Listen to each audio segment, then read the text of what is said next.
Hello everyone, आप लोगों का बहुत बहुत स्वागत है फिजिक्स वाला के इस न्यू प्लेटफॉर्म का जिसे हम कहते हैं इंजीनियर्स वाला। इंजीनियर्स वाला एक ऐसा प्लेटफॉर्म है जहां पर आप एजे या स्टेट लेवल के कोई भी इंजीनियरिंग एग्जामिनेशन है, जूनियर इंजीनियर, असिस्टेंट इंजीनियर या फिर पीएससी लेवल के भी एग्जामिनेशंस हैं जहां पर टेक्निकल क्वेश्चंस पूछे जाते हैं या नॉन टेक्निकल पेपर होता है, वो सारी तैयारी आप लोगों की एक ही प्लेटफॉर्म में होगी जिसे हम कहते हैं फिजिक्स वाला। यहाँ पर नया एक स्टार्ट हुआ है वर्टिकल जिसे हम कह रहे हैं इंजीनियर्स वाला। यहाँ पर आप लोगों को ये सारा कंटेंट मिलेगा। सो हम आ रहे हैं अपनी पूरी टीम के साथ बेस्ट क्वालिटी कंटेंट जो कि पॉसिबल हो सकता है, आपके हर एक कदम में आपका साथ देने। आपकी जो तैयारी है, वो जो एक प्रेशर होता है, जो एक टेंशन एक स्टूडेंट फील करता है तैयारी के वक्त कि भाई गवर्नमेंट जॉब लेना है, क्या पढ़ना है, कैसे पढ़ना है, किस तरीके से प्रेशर को मैनेज करना है, किस तरीके से टाइम को मैनेज करना है, वो सारी चीज़ें आप लोगों को यहाँ पर हम आपके इस सफ़र में साथ चलेंगे और आपको असिस्ट करते रहेंगे। जितने लोग भी मुझे पहले से नहीं जानते हैं, my name is Meenu Gupta और मैंने अपना मास्टर्स आईआईटी दिल्ली से कंप्लीट किया है। उसके साथ साथ बहुत सारे एजेई एग्जामिनेशन जैसे कि एसएससी जेई भी मैंने पूरा का पूरा क्वालिफाई किया है 2017 वाला। तो मेरा जो एक्सपीरियंस रहा है टीचिंग में, मेरा जो एग्ज़ाम क्वालिफाई करने में एक्सपीरियंस रहा है, वो सभी एक्सपीरियंस मैं आप लोगों के साथ शेयर करूंगी यहाँ पर बैचेस में। सो आप मेरे साथ जुड़ सकते हैं। मैं आप लोगों को पढ़ाऊंगी प्रोडक्शन एंड मटेरियल साइंस, उसके साथ साथ heat transfer and also industrial and OR management. So आज के इस सेशन में मैं आप लोगों को मटेरियल साइंस का एक ऐसा टॉपिक जिससे एजेई जैसे एग्जामिनेशन में छोटे छोटे बहुत सारे क्वेश्चंस बनते हैं। और मैं ऐसा बिलीव करती हूँ कि अगर आपने डिप्लोमा किया है, तो अगर आपने 10th के बाद सीधा डिप्लोमा किया है या 12th करने के बाद डिप्लोमा किया है, तो डेफिनेटली आपने 11th-12th में केमिस्ट्री में थोड़ा थोड़ा पार्ट इसका पढ़ा होगा। डिप्लोमा किया है तो डिप्लोमा में इसका थोड़ा थोड़ा पार्ट पढ़ा होगा। बट यहाँ पर मैं क्रिस्टल क्लियर तरीके से आप लोगों को ये वाला जो टॉपिक है वो समझाने वाली हूँ। जैसे कि आप लोग बोर्ड में देख सकते हैं, आज हम यहाँ पर देखेंगे सिंपल क्यूबिक, हम देख रहे हैं simple cubic, body centred cubic, face centred cubic, उसके साथ साथ हेक्सागोनल क्लोज्ड पैक्ड स्ट्रक्चर। मैं कोशिश करूँगी कि अराउंड 50 to 60 मिनट्स में मैं पूरा कंप्लीट कर लूँ, और अगर नहीं कंप्लीट कर पाते हैं तो 2 या 3 तो कर लेंगे और नेक्स्ट के लिए आपको नेक्स्ट वीडियो का वेट करना पड़ेगा। तो चलो आओ फटाफट से मैं स्टार्ट करती हूँ। और पहले ये कहानी तो समझ लो भाई, ये आया कहाँ से। देखो यार, मटीरियल में हम पढ़ते हैं मटीरियल का साइंस। मतलब क्या है, जो मटीरियल्स हैं उनके अंदर जाके देखते हैं कि भाई जो एटम्स हैं उनका अरेंजमेंट क्या है, और उन एटॉमिक अरेंजमेंट को किस तरीके से हम चेंज कर पाएँ ताकि इस मटेरियल की जो प्रॉपर्टीज़ हैं जो कि ह्यूमंस के लिए ज़्यादा यूज़फुल हैं, उसके अकॉर्डिंग हम उसको ऑल्टर कर पाएँ। वही काम है मटेरियल साइंस इंजीनियर का। क्या काम है? फिर से देखो यार, मटेरियल से आजकल क्या नहीं बन रहा है। अपने अराउंड देखिए, हर जगह मटेरियल्स ही मटेरियल दिखेंगे। और जितने भी इंजीनियरिंग इक्विपमेंट्स बनते हैं उसमें डिफरेंट वैरायटी के मटेरियल्स यूज़ होते हैं और उनका ये देखा जाता है कि परफॉर्मेंस कैसी है। मटेरियल साइंस इंजीनियर का काम ये होता है कि मटेरियल के अंदर जा कर के उसके एटॉमिक अरेंजमेंट को पढ़ो, उसमें चेंजेस लेके आओ सो दैट उसकी प्रॉपर्टी को अपने अकॉर्डिंग वेरी करवा लो, वही होता है। तो यार आओ स्टार्ट करते हैं। Simple cubic, body centre, face centre. भैया ये आया कहाँ थे, फिर से समझ लो। देखो यार, अगर आपके पास कुछ मटीरियल है, हॉट मॉल्टन मेटल है, मान लीजिए फॉर एग्जाम्पल गर्मा गर्म हॉट मॉल्टन मेटल, तो उस केस में क्या होगा, मान लीजिए आपने उसे ठंडा होने के लिए रख दिया, तभी तो वो सॉलिड स्टेट में आएगा। अगर आप उसे धीरे धीरे धीरे धीरे ठंडा किया, एनर्जी उससे बाहर निकाली, तो लिक्विड स्टेट में तो बहुत ज़्यादा खिचपिच बहुत ज़्यादा एटॉमिक मूवमेंट हो रहा होगा, एटम्स मूव करेंगे। क्यों? क्योंकि उनके पास एनर्जी है। भैया जिसके पास एनर्जी होती है ना, वो आराम से नहीं बैठता। अभी मैं आपसे कह दूँ मैं आपको 100 करोड़ रुपए देती हूँ, आप तैयारी करना बंद कर दोगे, आप भागने लगोगे, कहोगे मैं तो जा रहा हूँ स्विट्जरलैंड घूमने। ऐसा नहीं है। ऐसा यहाँ पे एटम्स के साथ हो रहा है। समझे बात को? एटम्स के पास एनर्जी होती है तो वो मूवमेंट करता रहता है, वो एक जगह बैठता नहीं। लेकिन जैसे जैसे आप एनर्जी निकाल रहे हो, उसको धीरे धीरे धीरे धीरे ठंडा कर रहे हो, तो एटम्स स्थिर होने की कोशिश करता है, जिसे हम कहते हैं एटम एक जगह में बैठने की कोशिश करता है। और बहुत सारे एटम्स जब एक साथ जुड़ने लग जाते हैं तो वो एक एटॉमिक अरेंजमेंट बनाते हैं। उस एटॉमिक अरेंजमेंट को टोटली 7 तरीके से क्लासीफाई किया गया है, जिसे हम कहते हैं, इस अभी तक में जितने भी मटेरियल देखे गए हैं उसमें क्लासिफिकेशन किया गया साइंटिस्ट ने। तो लगभग आप ये कह सकते हो टोटल 7 टाइप्स के क्रिस्टल स्ट्रक्चर्स पॉसिबल है और 14 टाइप्स के ब्राविस लैटिस पॉसिबल है। अब ये क्रिस्टल स्ट्रक्चर क्या होता है, ब्राविस लैटिस क्या होता है, ब्राविस लैटिस क्या होता है, उसके लिए मैंने एक और डेमो वीडियो शूट किया है। आप उस डेमो वीडियो को वहाँ पर जाके देख लीजिए, आपको पता लग जाएगा कि भाई ये क्या होते हैं। अभी फ़िलहाल मैं ये कह रही हूँ कि ये जो क्रिस्टल बना है उस क्रिस्टल में 7 टाइप्स के होते हैं, लेकिन यहाँ पर हम ये पढ़ेंगे 4, ठीक है। एंड सेंटर्ड भी होता है, तो वो हम पढ़ने वाले नहीं है यहाँ पे, हम ये 4 पढ़ेंगे यहाँ पे, ठीक है। अच्छा, इंपॉर्टेंट बात यह है कि अगर उस हॉट मॉल्टन मेटल को मैंने धीरे धीरे धीरे धीरे कूल किया है, तब तो वो क्रिस्टल स्ट्रक्चर बनाता है, एक अरेंजमेंट बनाता है, क्योंकि उसको टाइम मिल जाता है। लेकिन अगर उसको अचानक से ठंडा कर दिया तो जो एटम यहाँ पर है वो वहीं पर फ्रीज हो जाता है, उसको हम कहते हैं एमॉर्फस। एमॉर्फस स्ट्रक्चर को हम दूर रखते हैं, वो इस सेशन का पार्ट नहीं है। ये जो क्रिस्टल क्रिएट हो रहा है उसमें 7 क्रिस्टल स्ट्रक्चर्स पॉसिबल है, तो ये यहाँ पे हम पढ़ने वाले हैं। तो आओ चलो फटाफट से मूव करते हैं। सिंपल क्यूबिक, जिसे हम सरल घन भी कहते हैं। देखो बहुत सारे डिप्लोमा के स्टूडेंट्स इस क्लास में होंगे, हो सकता है उन्हें हिंदी और इंग्लिश में प्रॉब्लम होगी। मैं आपसे ये बता देती हूँ कि किसको क्या कहते हैं, वो मेरी क्लास में हिंदी में मिलेगा। मैं बात भी आपसे हिंदी में करूँगी, मैं समझाऊंगी भी हिंदी में, बट जो सेशन यहाँ पे ऐसा चल रहा है अपन ऐसा ही चलाएंगे क्लास में भी, ठीक है, जब आप फुल कोर्स में आओगे। देखो यहाँ पे कितने सारे एटम दिख रहे हैं, 1 atom, 2 atom, 3 atom, 4 atom, atom ही एटम है, एटम ही एटम है। ऐसे इसके ऊपर भी एटम, इधर भी एटम, आगे भी एटम, पीछे भी एटम, नीचे भी एटम, इधर भी एटम। 3D में इन्फानाइट अरेंजमेंट होता है, लेकिन यहाँ पे ये छोटा सा पार्ट रखा है और कुछ एटम के सेंटर को मिलाकर के एक क्यूब बनाया गया है, क्योंकि हम ये कहते हैं कि उस क्यूब से हम स्टडी करेंगे कि भाई कहाँ कहाँ एटम है, उसके हिसाब से हम उसको क्लासीफाई करेंगे। तो जो सिंपल क्यूबिक है उसके लिए सबसे पहले मैंने यहाँ पर एक छोटा सा क्यूब रखा है। आप देख सकते हो इस क्यूब में सबसे पहले समझ लो क्या क्या कहलाता है। देखो सबसे पहले ये है A, B, C, D, E, F, G, H, ठीक है डियर। ये जो AB है या BC है या CD है, ये BC, ये इसके कहलाते हैं क्या, एजेस। क्या कहलाते हैं डियर, एजेस कहलाते हैं। क्या कहलाते हैं, एजेस कहलाते हैं। उसके साथ साथ जैसे ये ABCD है, ABCD, ये ABCD इसका फेस कहलाता है। फेस क्या कहलाता है, फेस कहलाता है। जैसे FADE, FADE, ये इसका एक फेस, ये ऊपर एक फेस है। तो कितने फेस हैं टोटल, आपको 4 ऐसे दिखेंगे, एक टॉप वाला, एक नीचे वाला। तो टोटल आपको कितने फेस दिखेंगे, 6 टोटल फेस दिखेंगे। एजेस कितनी है भाई, ये 4 हैं, ठीक है, उधर वाली 4, इधर वाली 4, तो यहाँ पे टोटल 12 एजेस हैं, ठीक है।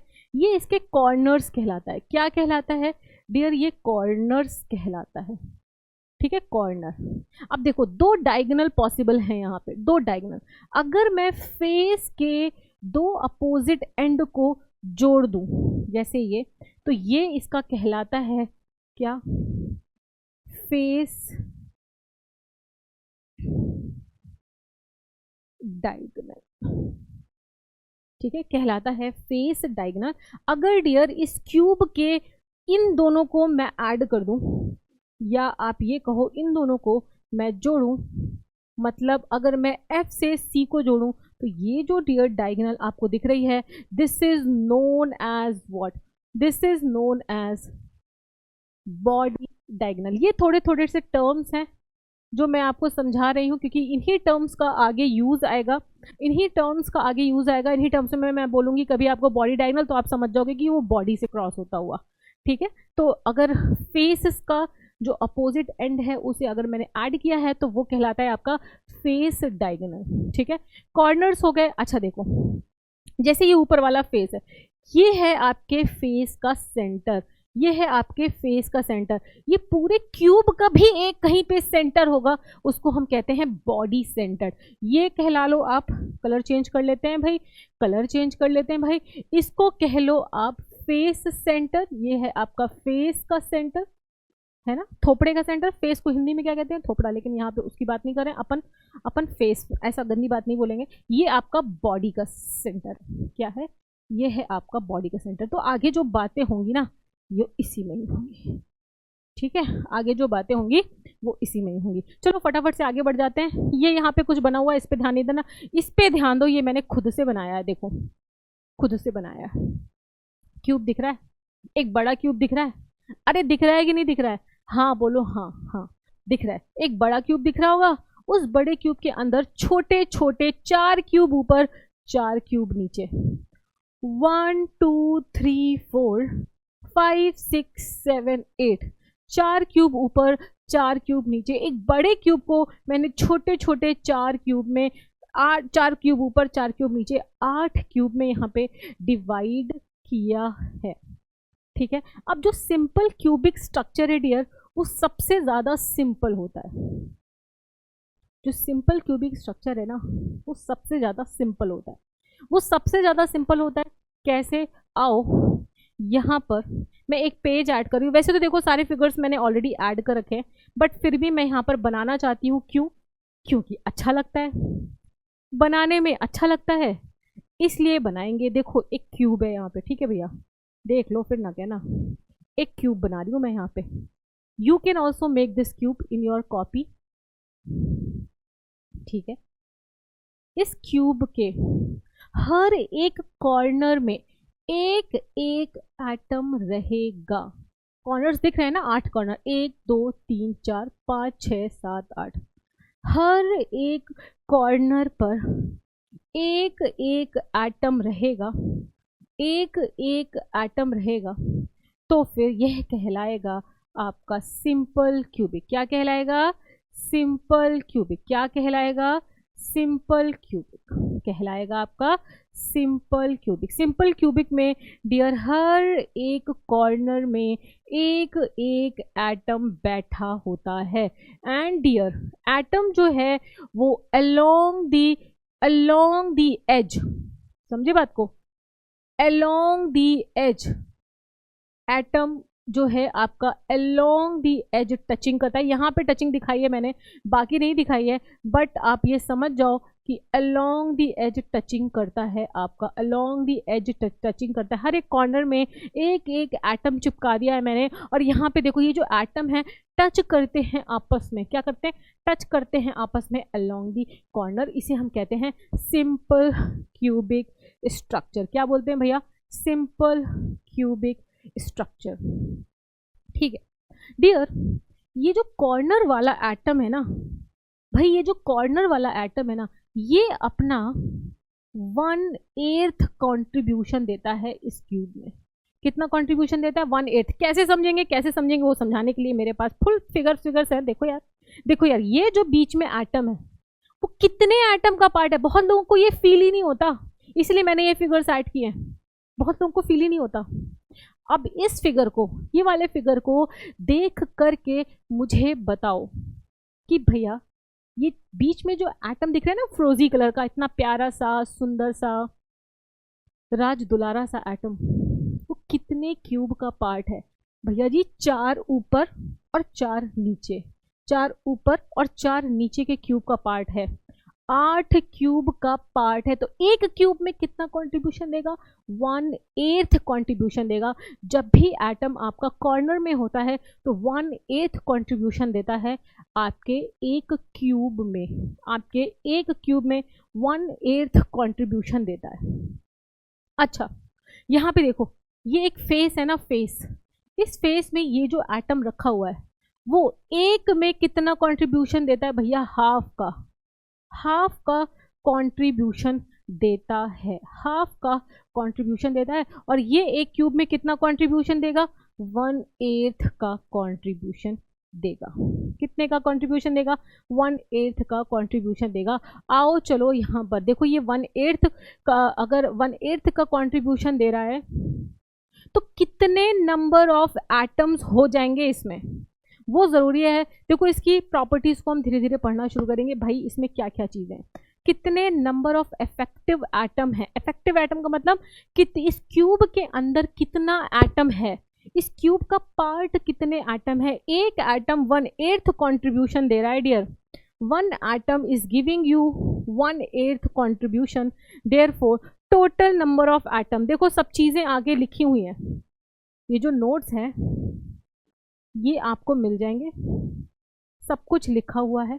टोटल नंबर ऑफ एटम्स कितने होंगे? 1/8। और कितने कॉर्नर्स हैं? टोटल 8 कॉर्नर्स हैं, 8। तो टोटल नंबर ऑफ एटम्स सिर्फ एक है आपके इस सिंपल क्यूबिक में, सिर्फ एक एटम है सिंपल क्यूबिक में। यहाँ टचिंग कहाँ होती है? Touching is happening along the edge. यहाँ पे मैं लिख दे रही हूं touching along the edge. Touching आपके अलोंग द एज होती है, ठीक है। टचिंग आपका अलोंग द एज होता है। देखो यार ये जो क्यूब है इसमें जो पैरामीटर्स होते हैं, अगर इसे मैं कहूँ ए, इसे कहूँ बी और इसे कहूँ सी, मतलब क्या है? मतलब ये है डियर कि यहाँ से यहाँ तक की जो दूरी है आपकी, ये से लेकर के ये तक की जो दूरी है आपकी, एक मिनट, ये से लेकर के यहाँ तक की जो दूरी है आपकी ए कहलाती है। यहाँ से लेकर के यहाँ तक की जो दूरी है वो आपकी बी कहलाती है। एंड डियर यहाँ से लेकर के यहाँ तक की दूरी अगर सी कहलाती है तो सिंपल क्यूबिक में dear A equal to B equal to C होता है यहाँ पे, तभी क्यूब कहलाएगा। क्यूब का मतलब यही है कि आपके जो तीनों साइड्स हैं वो इक्वल हैं। एंड डियर जो एंगल्स होंगे वो alpha equal to beta equal to gamma equal to 90 degree आपका होगा। यही देखो सारी चीजें यहाँ पे लिखी हुई हैं, A equal to B equal to C and alpha equal to beta equal to, ये 8 नहीं है भैया, गामा है, is equal to 90 degree. Touching of the atoms takes place along the edge. Edge के अलोंग एटम्स आपस में touch करते हैं, ठीक है। फिर थर्ड पॉइंट में वही लिखा है जो मैंने आपको ऑलरेडी बता दिया है। In the cubic cell of simple type, simple cubic, the atoms are placed at every corner and every corner जो है 1/8 कंट्रीब्यूशन देता है। तो भैया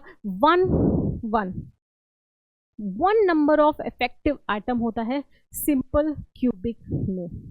अब डियर समझो बात को, ये जो ए है और ये जो आर रेडियस है, जो एटम है ना उसका रेडियस आर होता है, जो एटम है ना उसका रेडियस मान लो आर है। क्या है? मान लो आर है। तो मुझे ए और आर के बीच में रिलेशनशिप निकालना है। किसके किसके बीच में? ए और आर के बीच में। डियर ये ए है और ये आर है, तो ये दो आर मिलकर के ए बना रहे हैं। तो यहाँ पे सीधा सीधा A equal to 2r, simple cubic में बहुत ही सिंपल सी बात है, ए इक्वल टू 2r होता है, वो यहाँ पर नेक्स्ट पॉइंट पे लिखा हुआ है। अब कोऑर्डिनेशन नंबर समझना है कि भाई कोऑर्डिनेशन नंबर क्या होता है वो समझना है। देखो सबसे पहली बात, कोऑर्डिनेशन नंबर क्या होता है? कोऑर्डिनेशन, कोऑर्डिनेट समझ रहे हो? जैसे कि आप कभी जैसे आपने देखा होगा टीम वर्क हो रहा होता है तो देखना होता है कि भाई वो मेरे साथ कोऑर्डिनेट कर रहा है कि नहीं, मतलब मेरे साथ उसका संबंध कैसा है, कोऑर्डिनेट कर रहा है कि नहीं, मतलब क्या है कि वो मेरी मदद कर रहा है कि नहीं। अच्छा एक बात बताओ, कोऑर्डिनेशन नंबर ये बताता है कि एक एटम के पास एक एटम कितने एटम से टचिंग कर रहा है, या आप इसको ऐसे भी कह सकते हो नियरेस्ट नेबर कौन है। नियरेस्ट नेबर कौन है वो बताता है आपका coordination number. Coordination number is the number of, कितने नंबर ऑफ एटम्स नियरेस्ट हैं एक एटम के, वो कोऑर्डिनेशन नंबर बताता है। ये बहुत एक यूजफुल बात है, आप समझ रहे हो, this is a very very useful बात। क्यों? देखो यार एक मैं छोटा सा एग्जांपल देती हूँ। आप अपने घर में, अगर आपको कोई तकलीफ होती है, कोई परेशानी होती है, घर में कोई नहीं है, आप किससे हेल्प मांगने जाओगे? आप अगल बगल वाले लोगों से ही तो मांगने जाओगे ना हेल्प। ऐसा थोड़ी है कि विदेश में रह रहे किसी बंदे से आप हेल्प मांगोगे फ़ोन करके, अरे मुझे इस बात की ज़रूरत है आ जाओ हेल्प कर दो, ऐसा नहीं होता है। जो आपके सबसे पास में होते ना नियरेस्ट, वही आपको सबसे पहले असिस्ट कर सकते हैं अगर आप हेल्प मांगते हो। आजकल तो खैर दुनिया ही अलग हो चुकी है, लेकिन यूजुअली ऐसे ही माना जाता है। तो एटम को कभी दिक्कत, परेशानी, तकलीफ, उदासी अगर होगी तो वो किससे हेल्प मांगेगा? जो उससे सबसे पास में है। तो जब यार इस एटम को कभी दिक्कत परेशानी होगी, वो हेल्प मांगेगा किससे? जो सबसे पास वाला एटम है। तो ये बहुत ज़रूरी है कि इसको हेल्प करने वाले कितने पास में एटम है, जिसको हम कहते हैं कोऑर्डिनेशन नंबर। क्योंकि कोऑर्डिनेशन नंबर से आप बहुत सारी प्रॉपर्टीज को लिंक करते हो एटम की। समझ रहे हो ना बात?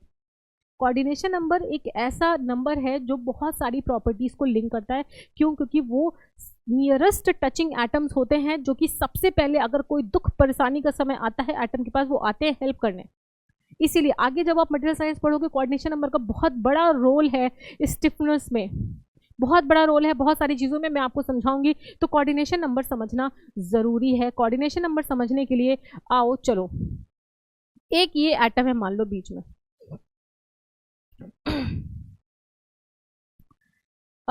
मैं कोऑर्डिनेशन नंबर आपको कैसे समझाऊंगी? मैं कोऑर्डिनेशन नंबर यहाँ से आपको समझाती हूँ, इसी वाले डायग्राम से मैं समझा देती हूँ। देखो यार, एक पॉइंट से कितने एजेस निकल रहे हैं। एक पॉइंट से, मान लो ये पॉइंट है, अलोंग द एज टचिंग हो रही है ना। मान लो ये एक एटम बीच में बैठा हुआ है, ठीक है? ये क्या है? ये एटम बैठा हुआ है ना? ये अपने अलोंग द एज वाले एटम को टच कर रहा होगा, है ना? तो देखो ये जो लाल वाली लाइन दिख रही है ना, ये भी एक एज है, ये भी एक एज है, और ये भी एक एज है ना? तो यहाँ पे बैठे कितने एटम होंगे? आओ एटम बना लेते हैं। एक यहाँ बैठा होगा, एक यहाँ बैठा होगा, एक यहाँ बैठा होगा, यहाँ, यहाँ और यहाँ। ये इन सारे एटम्स को टच कर रहा होगा जो मैंने यहाँ पे बनाया है। और ये फिगर बनाने का मेरा जो पर्सपेक्टिव था वो यही था कि मैं आपको कोऑर्डिनेशन नंबर समझा पाऊँ। ये बीच वाला एटम इस एटम को टच कर रहा है, इसको टच कर रहा है, इसको टच कर रहा है, इसको टच कर रहा है, इसको टच कर रहा है, इसको टच कर रहा है। इसको आप ऐसे भी देख सकते हो, एक पॉइंट से कितने एक्सिस निकल रहे हैं? 1 2 3 4, एक उधर एक इधर। समझ रहे हो? कितने? 1 2 3 4 5 6। तो ये एटम इन 6 एटम्स को टच कर रहा होगा। यही इसके नियरेस्ट नेबर हैं, यही हैं जो इसके दुख परेशानी तकलीफ में इसको हेल्प करने वाले हैं।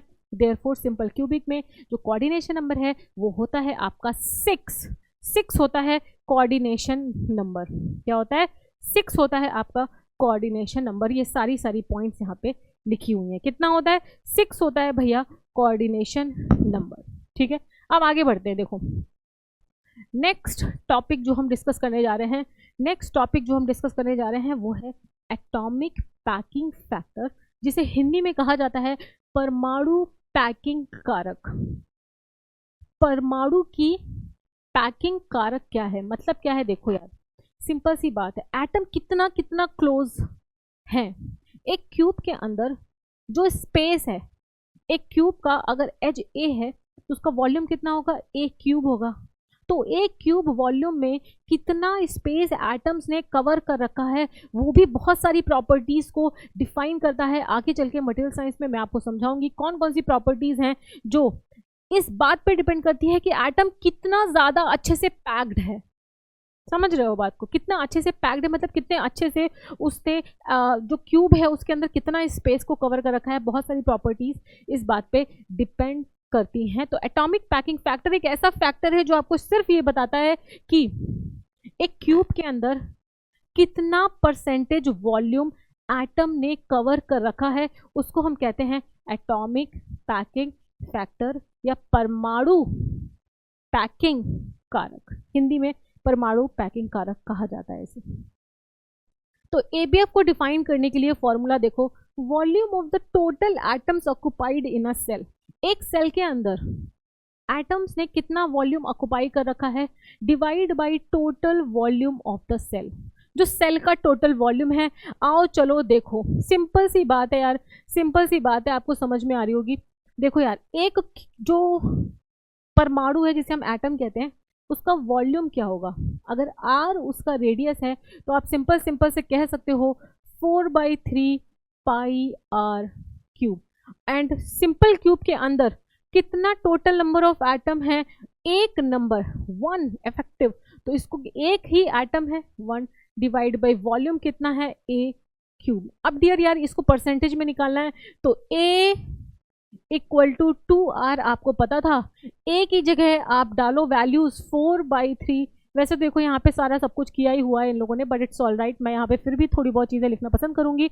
ए की जगह आप 2r डाल दो और क्यूब, इसको सॉल्व वॉल्व करोगे भैया तो 52% आएगा। कितना आएगा, 52%। मतलब क्या है, सिंपल क्यूबिक में सिर्फ और सिर्फ 52% वॉल्यूम कवर्ड है और 48% वॉल्यूम खाली पड़ा हुआ है। समझ रहे हो बात को? बहुत सारी प्रॉपर्टीज जो है मटेरियल की, वो इस बात पे डिपेंड करती है कि कितना ज़्यादा वॉल्यूम आपने कवर करवा रखा है एटम से। और यहाँ पे देखो कितना कम वॉल्यूम कवर किया है, सिर्फ 52% कवर किया है, 48% खाली पड़ा हुआ है। बहुत सारी प्रॉपर्टीज आगे मैं बताऊंगी इनके ऊपर डिपेंड करती हैं। यहाँ पर एटॉमिक पैकिंग फैक्टर 52 होता है। देखो यार ये जो सिंपल क्यूबिक है ना, क्योंकि यहाँ पर 48% खाली जगह पड़ी है, तो ये दुनिया का सबसे खराब पैकिंग है। समझो बात को, ये बहुत ज़्यादा अनस्टेबल पैकिंग है। क्यों? क्योंकि यार अगर आपको क्रिस्टल स्ट्रक्चर में रहना है तो आपस में बॉन्ड, अगर आपको क्रिस्टल स्ट्रक्चर को स्टेबल बनाना है तो बॉन्ड बनने स्ट्रांग होने पड़ेंगे। अगर नंबर ऑफ एटम्स ही कम है, अगर एक क्यूब के अंदर एटम्स ही कम है तो उनके बीच का जो बॉन्ड है वो भी तो कम ही होगा ना। अगर बॉन्ड कम है तो वो अनस्टेबल स्ट्रक्चर होता है। तो सिंपल क्यूबिक बहुत ज़्यादा एग्जिस्ट नहीं करता है नेचर में। बहुत कम ऐसे मटेरियल्स या एलिमेंट्स आपको मिलेंगे जो सिंपल क्यूब की तरह एग्जिस्ट करते हैं, और अगर एग्जिस्ट करते भी हैं तो वो हाईली अनस्टेबल होते हैं। यहाँ पे एक छोटा सा एग्जाम्पल दिया गया हुआ है, अल्फा पोलोनियम। अल्फा पोलोनियम, ये को अभी थोड़ा सा मैं लास्ट में इसके बारे में अगर टाइम होगा तो मैं डिस्कस करूंगी ये क्यों लिखा है यहाँ पे, ठीक है। अल्फा पोलोनियम एक रेडियो एक्टिव एलिमेंट है जो कि एग्जिस्ट करता है। ये काफ़ी ज़्यादा अनस्टेबल है क्योंकि 48% स्पेस जो है वो खाली पड़ी है। So this is all about, ये सारी की सारी बातें मैंने यहाँ पे डिस्कस कर दी हैं सिंपल क्यूबिक के बारे में। अब हम फटाफट से मूव ऑन करते हैं बॉडी सेंटर्ड क्यूबिक, हमारा नेक्स्ट टॉपिक, जिसे हम कहते हैं body centred cubic. Body centred cubic जिसे हिंदी में कहा जाता है अतः केंद्रित घन। क्या कहा जाता है? अतः केंद्रित घन। बॉडी सेंटर्ड क्यूबिक के लिए ये देखो कितना शानदार सा फिगर है। सबसे पहले हम ये समझ लेते हैं कि एटम कहाँ कहाँ होता है, क्योंकि एटम्स का अरेंजमेंट देखो, सिंपल क्यूबिक में कॉर्नर्स में एक एक एटम हुआ करता था, लेकिन बॉडी सेंटर में एक एटम कूद के आकर के बॉडी के सेंटर में भी बैठ गया है। यहाँ पे देखो ये 4 ऊपर एटम है, 4 नीचे, और बीच में ये जो लाल वाला आपको दिख रहा है ना, लाल वाला गुलाबी रंग, लाल रंग जिसे कहते हैं, वो बीच के बॉडी का एटम है। एंड यार यहाँ पे जो टचिंग है ना, टचिंग जो है ना, एटम्स कहाँ पे टच कर रहे हैं, यहाँ पे जो टचिंग है वो एज के अलोंग नहीं होती है, वो बॉडी डायगोनल के अलोंग। बॉडी डायगोनल मतलब ये वाला एटम, ये वाला एटम और ये वाला एटम बॉडी डायगोनल के अलोंग आपस में टचिंग करते हैं इन BCC, body centred cubic. Body centred cubic. अब जो जो बातें हमने सिंपल क्यूबिक में पढ़ी हैं वही वही बातें हमें बॉडी सेंटर्ड में भी पढ़नी पड़ेंगी। आओ चलो, बॉडी सेंटर में कितने नंबर ऑफ इफेक्टिव एटम है सबसे पहले यही देख लेते हैं। देखो यार ये कितना कंट्रीब्यूशन दे रहा है, ये 1/8 का कंट्रीब्यूशन दे रहा है। ये जो बॉडी में है तो वो पूरा पूरा 1 का कंट्रीब्यूशन देगा। अगर मेरे को टोटल नंबर ऑफ एटम्स बताने हैं तो 1/8 मल्टीप्लाई बाय कितने कॉर्नर्स होते हैं, फटाफट से दिमाग में सोच लो, 8 कॉर्नर होते हैं, प्लस ये अंदर कितना कितना आपको कंट्रीब्यूशन दे रहा है, 1 का कंट्रीब्यूशन दे रहा है। तो टोटल 2 एटम इफेक्टिवली होते हैं बॉडी सेंटर्ड क्यूबिक में, टोटल 2 होते हैं। ठीक है, एटम की टचिंग कहाँ होती है? अलोंग द बॉडी डायगोनल आपकी टचिंग होती है। डियर, जो एटम है उसका रेडियस r होता है और जो एज है वो आपकी a होती है। तो अगर आपको एटॉमिक पैकिंग फैक्टर मतलब कि किस तरीके से कितना वॉल्यूम आपके एटम ने ऑक्युपाई कर रखा है, अगर आपको वो निकालना है तो उसके लिए आपको सबसे पहले ए और आर के बीच में जो रेशियो है उसको निकालना पड़ेगा। आओ चलो फटाफट से इस डायग्राम की हेल्प से, ये वाला डायग्राम ले लेते हैं, इस डायग्राम की हेल्प से अपन निकालते हैं कि कहाँ पर होगा आपका। ठीक है, चलो यार यहाँ पे इस वाले में मैं एटम बना देती हूँ। इस वाला ये वाला डायग्राम मेरे को सुंदर टाइप का लग रहा है। आओ चलो इसमें मैं सबसे पहले एटम चिपकाती हूँ। सारे कॉर्नर्स में एक एक एटम होगा भैया जी, सारे कॉर्नर्स में एक एक एटम होगा। ये एक कॉर्नर है, ठीक है, ये एक कॉर्नर है, ये एक कॉर्नर है और ये एक कॉर्नर है। ठीक है, 8 और ये बीच में एक है। टचिंग कहाँ हो रही है? Touching is along the body diagonal. Body diagonal के अलोंग टचिंग हो रही है। किसके अलोंग टचिंग हो रही है? बॉडी डायगोनल के अलोंग टचिंग हो रही है।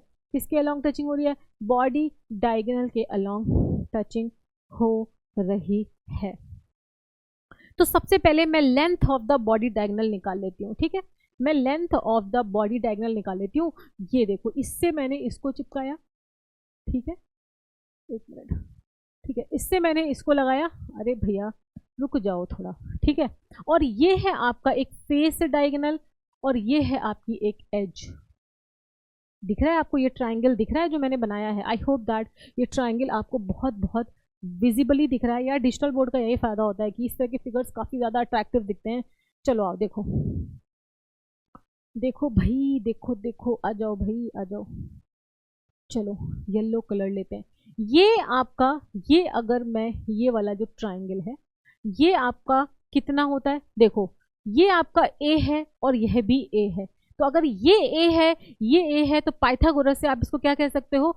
a√2। और ये आपकी ए है ही। पाइथागोरस जो बॉडी, जो आपका फेस डायगोनल है, जो आपकी फेस डायगोनल, जैसे ये एक फेस है ना, जैसे कि ये एक फेस है ना, ये फेस, ये जो आपकी फेस डायगोनल है, ये जो आपकी फेस डायगोनल है, तो ये एक और ये एक, तो ये एंगल तो आपका 90 डिग्री होता है ना। अगर ये ए है, ये ए है, तो पाइथागोरस से आप अगर इसको सी कहते हो तो C square is equal to A square plus A square. तो C square is equal to 2 times of A square. तो c is equal to √2a। ये मैं इसलिए बता रही हूँ क्योंकि हो सकता है कोई स्टूडेंट ना समझ पा रहा हो। तो ये a√2 आ गया, ये a आ गया। फिर से देखो ये परपेंडिकुलर है। अगर ये परपेंडिकुलर है तो इस वाली एज को आप ये लिख सकते हो कितना? a√2 का whole square plus a square. ये कितना आ जाएगा?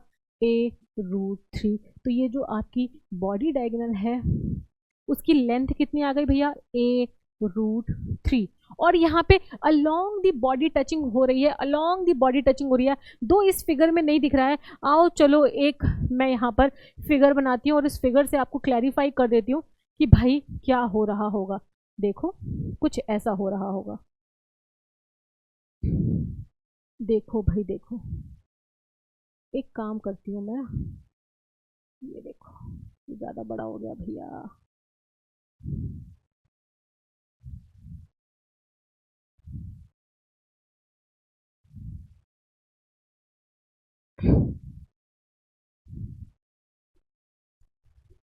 अरे ये तो गलत बात हो गई।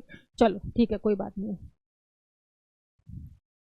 कोई बात नहीं है, हम इसी से ले लेते हैं। ये आपका एक सेंटर है, ये आपका एक सेंटर है, इसको भी सेंटर मान लो। दो ये पूरा पूरा सेंटर में नहीं है बट इसको सेंटर मान लो भैया। ठीक है, ये आपका आर है, ये आपका आर है, ये आपका आर है, ये आपका आर है। और यहाँ से यहाँ तक की जो दूरी है ना, यहाँ से यहाँ तक की दूरी है ना, उसको हम क्या कहते हैं?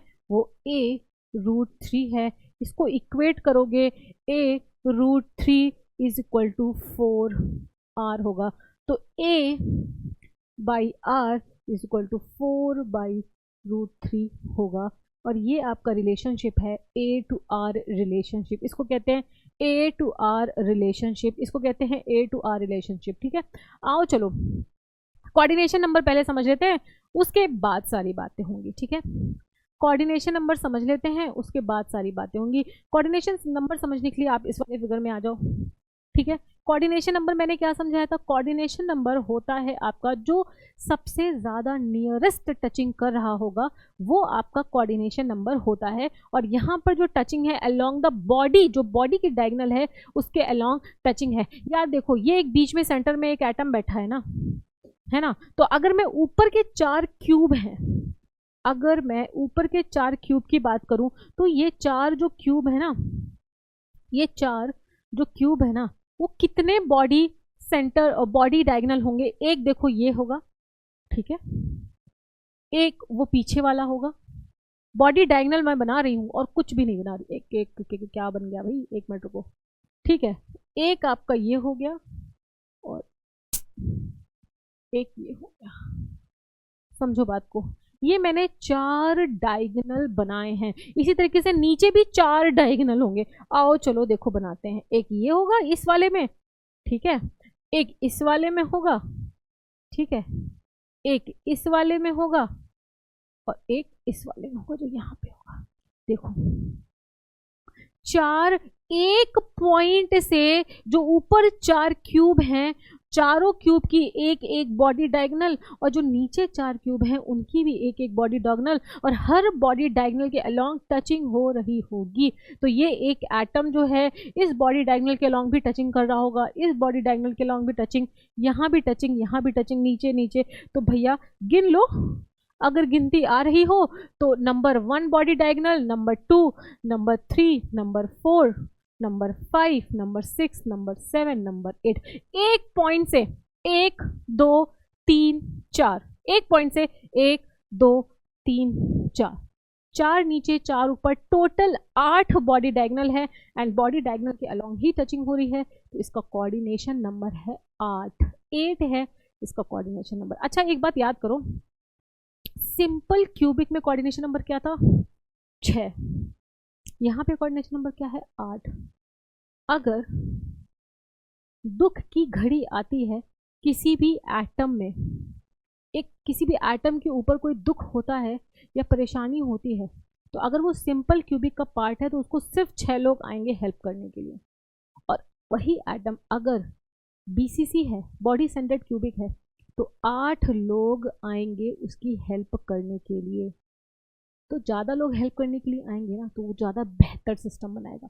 आगे मैं इसको बहुत सारी प्रॉपर्टीज से लिंक करूंगी और मैं आपको बताऊंगी किस तरीके से जो हेल्प मिल रही है ना, ज़्यादा नंबर ऑफ हेल्प, ज़्यादा बढ़िया प्रॉपर्टी बताऊंगी मैं, प्रॉपर्टीज से लिंक करूंगी। बट अभी फिलहाल यहाँ पर इस सेशन में मैं यहाँ पे आपको बेसिक चीज़ें बता रही हूँ। यहाँ पे आपका कोऑर्डिनेशन नंबर है टोटल 8, कोऑर्डिनेशन नंबर है भैया कितना, टोटल 8 कोऑर्डिनेशन नंबर है। आओ चलो एटॉमिक पैकिंग फैक्टर निकालते हैं। देखो यहाँ पे निकला हुआ बट फिर भी मैं निकालना पसंद करूंगी यहाँ पे, क्यों, ताकि आप लोगों को समझ में आए। अगर वॉल्यूम ऑफ एक एटम कितना होगा, again 4/3 pi are cube. Total कितने नंबर ऑफ एटम है, 2। टोटल 2 नंबर ऑफ एटम है किसमें, बॉडी सेंटर्ड क्यूबिक में। उसके साथ साथ डियर ए क्यूब, और यहाँ पे आपको पता है कि क्या निकाला था, a√3 = 4r हमने निकाला था। तो भैया वही मैंने यहाँ पे चिपका देना है फटाफट से बिना ज़्यादा दिमाग लगाए। ए को अगर मैं आर से करती हूँ तो 4r / √3। अपना अपना कैलकुलेटर उठाओ या अपना बिल्कुल राजधानी से भी तेज चलने वाला दिमाग, अरे राजधानी तो बहुत धीमी बात हो गई, बुलेट ट्रेन आजकल चल रही है ना, उससे भी तेज दिमाग लगाओ और निकालो। आंसर मत देख लेना, वो तो लिखा हुआ है, खैर निकालो भाई कितना परसेंट आ रहा है। डियर जब आप देखोगे ना 68% आएगा, परसेंट में है तो यहाँ पे 100 कर लो। तो डियर इसका क्या मतलब है, atomic packing factor body centred cubic के लिए आ रहा है 68%। 68% का मतलब सिंपली ये है कि 68% वॉल्यूम फिल हो रखी है, बाकी की बची हुई 32% जगह खाली पड़ी हुई है। अब सिंपल क्यूबिक में देखो 48% जगह खाली थी, लेकिन बॉडी सेंटर्ड में कितनी जगह खाली है, 32% जगह खाली है। तो बहुत अच्छी पैकिंग हो रखी है, एटलीस्ट सिंपल क्यूबिक से तो बेहतर पैकिंग हो रखी है। समझ रहे हो ना बात को, सिंपल क्यूबिक से तो बेहतर पैकिंग हो रखी है यहाँ पर, ठीक है। चलो कोऑर्डिनेशन नंबर भी मैंने समझा दिया। अब देखो यार जो बीसीसी मटेरियल्स होते हैं, जो भी मटेरियल्स बीसीसी के फॉर्म में एग्जिस्ट करते हैं, जनरली वो hard and brittle in nature होते हैं। क्यों होते हैं वो आगे मैं समझाऊंगी आपको, स्लिप सिस्टम समझाऊंगी। स्लिप सिस्टम भी इसका एक बहुत बड़ा रीज़न है क्यों हार्ड एंड ब्रिटल होते हैं, पर जनरली ऐसा देखा गया कि हार्ड एंड ब्रिटल होते हैं। B for BCC, B for brittle. अब वो ज़माने चले गए कि A for apple, B for boy and C for cat.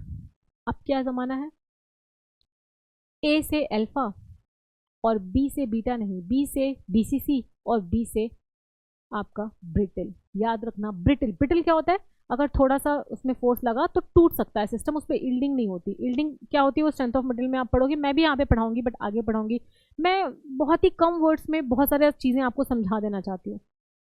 कोई भी ऐसे वर्ड यहाँ पर, क्योंकि एक छोटा सा सेशन है यहाँ पे मैं बहुत सारी बातों को रिलेट नहीं कर पाऊंगी, बट येस जब आप फुल कोर्स में आओगे तो जेई में एई में हम लोग लगभग 35 घंटे में 35 आवर्स में मटेरियल साइंस को कंप्लीट करेंगे। यूजुअली आप कहीं भी जाओगे तो जेई एई में ज़्यादा से ज़्यादा 15 घंटे में मटेरियल साइंस को कवर किया जाता है, लेकिन यहाँ पर हमने जो अभी अपना शेड्यूल बनाया है लगभग 35 आवर्स में हम मटेरियल साइंस कवर करेंगे। इसका रीज़न है, रीज़न क्या है, मटेरियल साइंस बेस है। अगर मटेरियल साइंस समझ में आ गया ना सो बहुत मज़ा आएगा, प्रोडक्शन बहुत मज़ा आएगा। मतलब समझ में आना एक अलग चीज़ होती है, मज़ा आना एक अलग चीज़ होती है। जब पढ़ाई में मज़ा आने लगता है ना तो फिर यार जर्नी आसान हो जाती है, फिर आपको बाहरी मोटिवेशन की ज़रूरत नहीं होती है। जब मज़ा आता है तो अंदर से मोटिवेशन निकलता है, अंदर से मज़ा आता है और पढ़ाई और ज़्यादा करने का मन करता है। तो भैया अपने अंदर का मज़ा लीजिए। मतलब क्या कहने का है, मतलब ये कहने का है अपना इंटरनल मोटिवेशन पे फोकस करिए और सब्जेक्ट में मज़ा आने लगेगा तो लाइफ आसान हो जाएगी। ठीक है, तो चलो जनरली हार्ड एंड ब्रिटल होते हैं। इसमें कुछ कुछ एग्जाम्पल्स हैं like tungsten, tungsten, molybdenum, chromium, ये सारे जो हैं आपके बीसीसी एलिमेंट्स होते हैं। ठीक है, टंगस्टन, मॉलिब्डेनम, क्रोमियम, ये सारे जो हैं बीसीसी एलिमेंट्स होते हैं। और आयरन भी आपका आयरन में सारा का सारा आयरन एक्सेप्ट ऑस्टेनाइट, आयरन का एक फॉर्म होता है जिसे हम कहते हैं ऑस्टेनाइट, उसको छोड़ करके पूरा का पूरा आयरन भी आपका बीसीसी नेचर का होता है। कुछ फॉर्म होता है आयरन का जिसको हम ऑस्टेनाइट आयरन कहते हैं, सिर्फ वही आपका बीसीसी नहीं होता है। इसके अलावा जितने भी फॉर्म के आयरन एग्जिस्ट करते हैं वो सारे के सारे बीसीसी नेचर के होते हैं। अच्छा, इस पॉइंट को, ये एस्ट्रिक मार्क है, इस पॉइंट को मैं बहुत ही ज़बरदस्त तरीके से आपको समझाऊंगी, बहुत ही शानदार तरीके से, लेकिन उसके लिए आपको फुल कोर्स करना पड़ेगा। क्योंकि मेरे को पता है कि ये सिर्फ 50 मिनट से लेकर के 60 मिनट्स का सेशन होने वाला है। मैं इसमें जाऊंगी तो आगे नहीं बढ़ पाऊंगी। जब हम फुल क्लास करेंगे तो मैं आपको बताऊंगी फाइन ग्रेन्स क्या होते हैं, फाइन ग्रेन प्रमोटर्स क्या होते हैं, फाइन ग्रेन अगर आपको बनाना है तो कौन कौन से एलिमेंट्स ऐड करने होते हैं, क्या क्या चीज़ें होती हैं, वो सारी चीज़ें भी हम यहाँ पर डिस्कस करेंगे, बट अभी नहीं, कब, जब फुल कोर्स करेंगे। आओ चलो फटाफट से आगे बढ़ते हैं। नेक्स्ट है हमारा फेस सेंटर्ड क्यूबिक। क्या है भाई, फेस सेंटर्ड क्यूबिक, जिसे हम कहते हैं फलक केंद्रिक फलक। समझ रहे हो, फलक केंद्रित। फेस में अगर एटम आ जाए, देखो ना ये वाला फिगर देखो ना, ये फेस है ना, ये एक फेस आपको दिख रहा है। अगर मैं कहूँ इसे ए, इसे कहूँ बी, इसे कहूँ सी, इसे कहूँ D, A B C D एक फेस है और इस फेस में एक एटम बैठा है। ऊपर वाले फेस में, हर एक फेस में अगर एक क्यूब है ना डियर, देखो ये डस्टर है, ये लगभग क्यूबॉइड की तरह है, लेकिन इसके फेस काउंट करना, एक ये फेस है, एक ये पीछे वाला, एक ये वाला, एक ये वाला, एक ऊपर वाला, एक ये वाला, 6 फेस होते हैं। अगर 6 के 6 फेसेस में एक एक एटम बैठा है, कॉर्नर्स में एक एक एटम बैठा है, उसे हम कहते हैं फेस सेंटर्ड क्यूबिक। नाम ही देखो ऐसा है, फेस के सेंटर में जहां पर बैठा है, अरे स्पेलिंग थोड़ा सा गलत कर दिया, फेस के सेंटर में जहां पर बैठा हुआ है उसे कहते हैं फेस सेंटर्ड क्यूबिक। बॉडी के सेंटर में जहां एटम बैठा है उसको हम कहते हैं बॉडी सेंटर्ड क्यूबिक। ठीक है, we call it as body centred cubic. A B C D आपको दिख रहा है यहाँ पे। ठीक है, ये देखो ये एटम है, ये एटम है, ये एटम, एटम एटम एटम, कितना सारा। ये 3D में फिगर होता है, थोड़ा ज़्यादा कनेक्टिविटी बनती है ना। तो बॉडी सेंटर्ड की बात हो गई है, अब ये फेस सेंटर्ड में हम बात करते हैं। देखो ये भी एक फेस है, ये भी ए बी सी डी हो गया, E F, A D F E, और ये देखो बीच में एटम है। डियर यहाँ पे जो टचिंग है देखो अलोंग दी फेस डायगोनल हो रही है, आओ चलो इसको ऐसे ना देख के ऐसे देखो भैया, जो यहाँ पे टचिंग है वो अलोंग दी फेस डायगोनल हो रही है, अलोंग दी फेस डायगोनल हो रही है। यहाँ पे जो टचिंग है ना वो अलोंग दी फेस डायगोनल हो रही है। देखो कलर थोड़ा चेंज कर लेते हैं क्योंकि आई थिंक वो येलो कलर दिख नहीं रहा है। Along the face diagonal,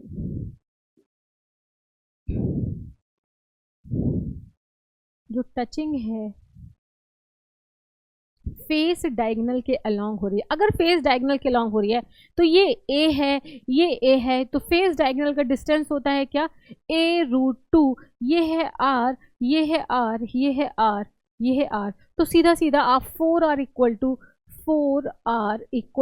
a√2 लिख सकते हैं। मुझे इसमें एक्स्ट्रा बनाने की ज़रूरत नहीं है, एक्स्ट्रा बना करके समझाने की जरूरत नहीं है, डायरेक्टली आपको दिख रहा है 4r, आई होप दैट आपको दिख रहा हो r r r r, क्योंकि 3 एटम है ना, तो ये पूरा पूरा एटम है, ये इसका आधा इसका आधा, a√2 के बराबर होगा। तो a to r ratio, a को अगर आपको कभी लिखना है तो 4/√2 r आप लिख सकते हैं। ठीक है, परफेक्ट। नेक्स्ट डियर हम मूव ऑन करेंगे। हम इसमें नहीं जाते हैं, अभी मैं कोऑर्डिनेशन नंबर दिखाना चाहती हूँ आपको। मैं क्या दिखाना चाहती हूँ, मैं कोऑर्डिनेशन नंबर दिखाना चाहती हूँ। आओ चलो मैं कोऑर्डिनेशन नंबर इस फिगर की हेल्प से आपको दिखाऊंगी, मैं कोऑर्डिनेशन नंबर इस फिगर की हेल्प से आपको दिखाऊंगी।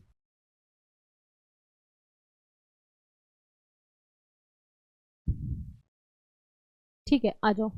देखो यार, कोऑर्डिनेशन नंबर इस फिगर की हेल्प से या फिर मैं इस फिगर की हेल्प से आपको दिखाती हूँ, ये ज़्यादा बेहतर है। आई फील दैट ये ज़्यादा बेहतर है ना, ये यस ये ज़्यादा बेहतर है। आओ चलो इसमें इस फिगर की हेल्प से मैं आपको कोऑर्डिनेशन नंबर समझाती हूँ, बहुत ही ताज़ा तरीन कोऑर्डिनेशन नंबर। अच्छा चलो, सबसे पहले ये पिंक वाले प्लेन को देखो, just look into the plane of pink colour. Just आप सभी लोग सबसे पहले इस पिंक वाले प्लेन को देखो, है ना, ये एक प्लेन है ना, ये पिंक वाला एक प्लेन है ना। अगर ये एक प्लेन है, इस प्लेन के इधर पे एटम है, इधर पे एटम है, इधर पे एटम है, इधर पे एटम, ये फेस है। और ये जो ब्लू वाला है ना, ये चारों को टच कर रहा है। समझ गए ना बात को, ये चारों को टच कर रहा है। आओ चलो देखो दूसरा प्लेन दिखाती हूँ मैं, है ना, आ जाओ देखो ये वाला प्लेन देखो, look into this light green colour plain, जिसे हम तोता रंग बोलते हैं ना, बचपन में तोता रंग बोलते थे इसको, सुआ पंखी भी बोला जाता था बचपन में, अब हम लोग इसको लाइट ग्रीन कलर बोलेंगे ना। देखो जो लाइट ग्रीन कलर है ना, उस लाइट ग्रीन कलर में ये जो एटम है, एक यहाँ बैठा होगा, एक यहाँ बैठा होगा, एक यहाँ बैठा होगा, यहाँ बैठा होगा, इस प्लेन में ये वाला जो प्लेन दिख रहा है, इस प्लेन के जो 4 एटम है वो इसको टच कर रहे होंगे, इस प्लेन के भी जो 4 एटम है वो इस बीच वाले को टच कर रहे होंगे। एक प्लेन और बचा, आ जाओ उसको भी देख लेते हैं फटाफट से, कौन सा प्लेन है, मुझे तो दिख गया, मैं आपको दिखा देती हूँ किस कलर से बनाया जाए। आ जाओ ब्लू कलर से बनाते हैं।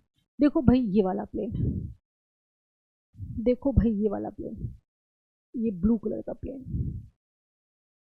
अरे भैया जी तुम कहाँ चले, अरे अरे भैया जी तुम कहाँ चले जाते हो जी। ये देखो ये एक प्लेन है, ये एक प्लेन है, ये देखो ये ब्लू वाला, ये प्लेन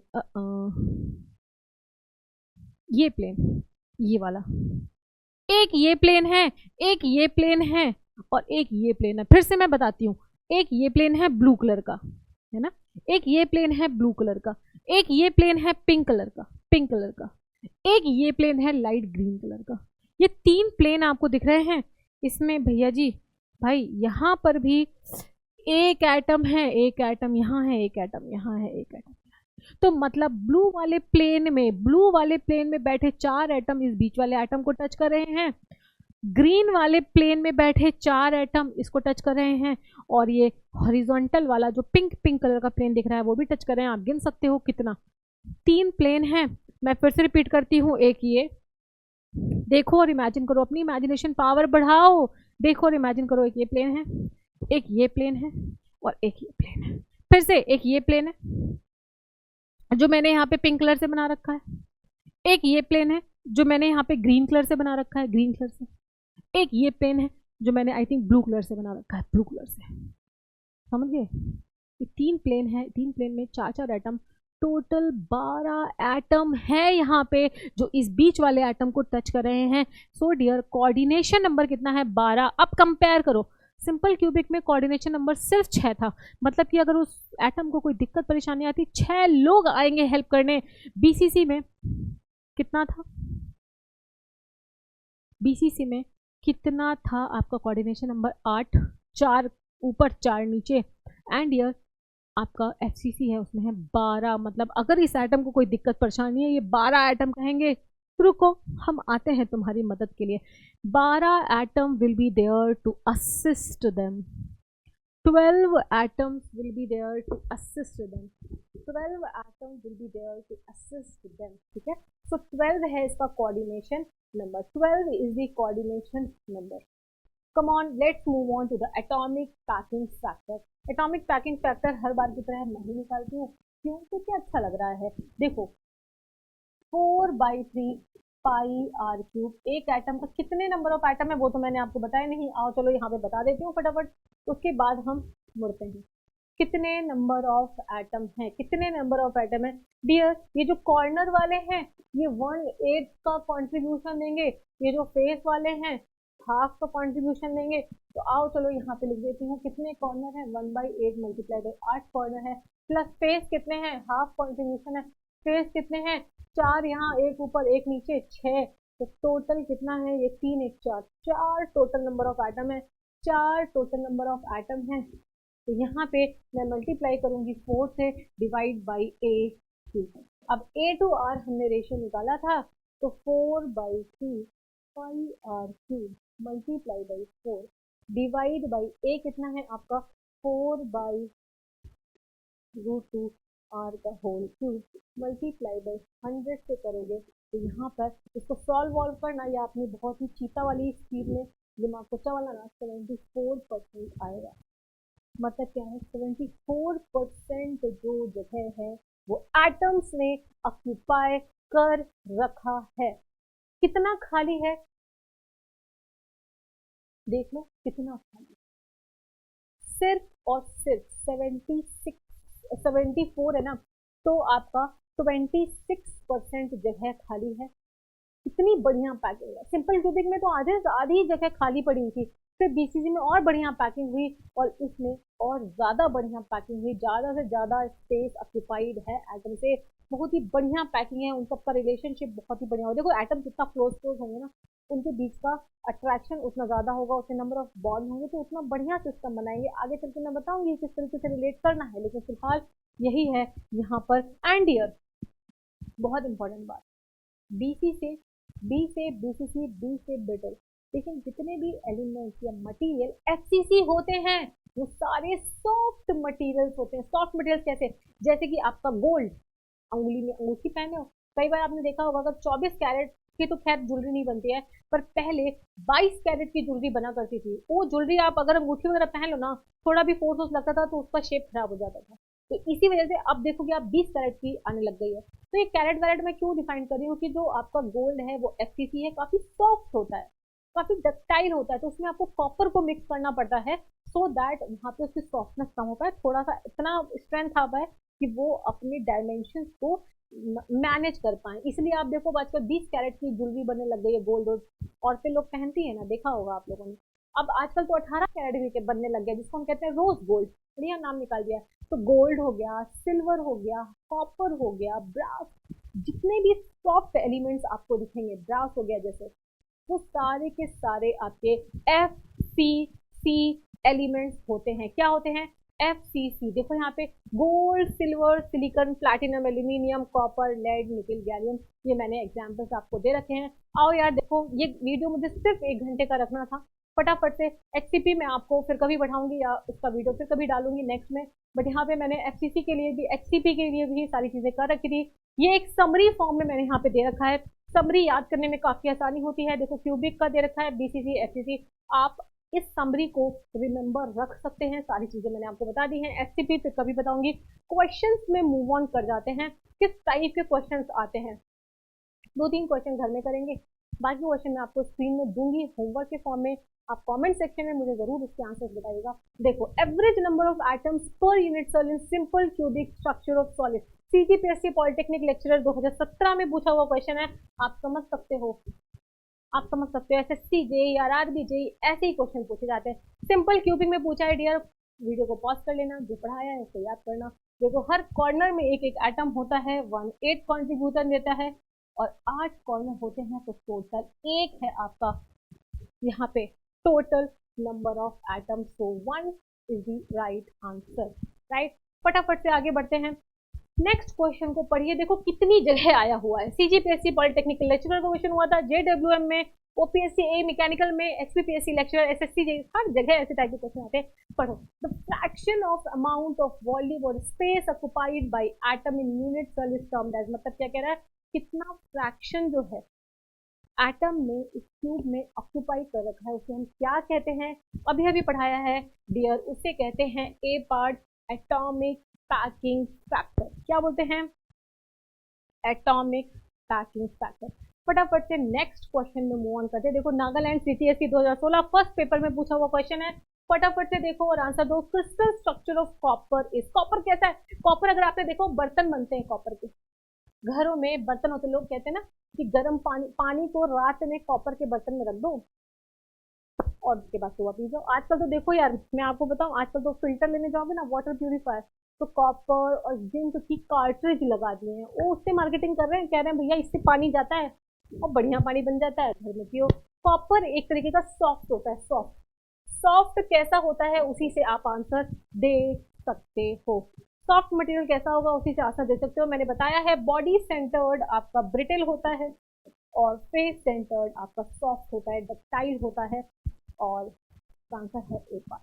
ठीक है, next dear, take it as a homework, take it as a homework and do reply the answer in the comment section में। डेफिनेटली आप लोग के हर कमेंट का रिप्लाई करूंगी और आप इसका आंसर मुझे जरूर बताना। This is homework, again this is homework, question को देख लेना और आंसर जरूर बताना। And again this is homework, again this is homework. ये किसी ना किसी एग्जाम में पूछे हुए क्वेश्चन है, किसी ना किसी एग्जाम में पूछे हुए क्वेश्चन है, ये सारे के सारे क्वेश्चन आप लोग इसको होमवर्क की तरह लीजिएगा। So everyone, this is all about this video. Thank you so much for watching. अगर आप हमें ज्वाइन करना चाहते हैं, अगर आप ज्वाइन करना चाहते हैं इंजीनियर्स वाला की टीम को, so do join our classes, full batch को ज्वाइन करो।